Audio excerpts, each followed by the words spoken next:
So you know this the Supreme Court case thing about they're not claiming election fraud. They're saying the Congress essentially did not provide this 10-day window legally required. It says the Supreme Court has accepted a complaint that 340 plus elected officials blocked a legal requirement of a 10-day review of the 2020 election required because there was legally submitted complaints. Now again, this is not saying the election was a fraud. It's just saying there were complaints and legally they have to have this 10-day window to look into that and review it. They did not. JC sent me this. This is not challenging the results of the election or anything about fraud. This is 100% a complaint that elected officials failed and in fact blocked attempts to have a 10-day legally required review.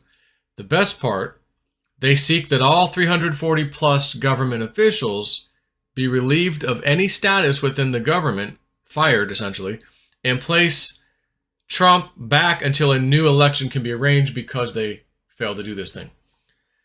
The Supreme Court has accepted this is the update, as a petition of national emergency. This means that they can move on this as fast as they want and in fact do not have to hear arguments. Either they agree with the petition that the 340 plus failed to do their legally bound duties, or they do not think the law has merit. This is the process. 1.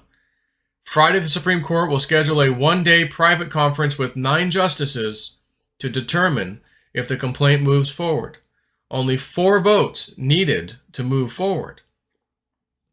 Number 2, the Supreme Court, because it is deemed a national emergency, can either schedule a hearing or rule as fast as they desire if the law has indeed been broken. If they decide so, the lawyers who brought the complaint believes the Supreme Court will issue orders to the U.S. Marshal and U.S. Secret Service to arrest and remove 340 involved, revoking their credentials. Biden, Harris, most of the Democrats in Congress, as a matter of fact, and about half of the Republicans.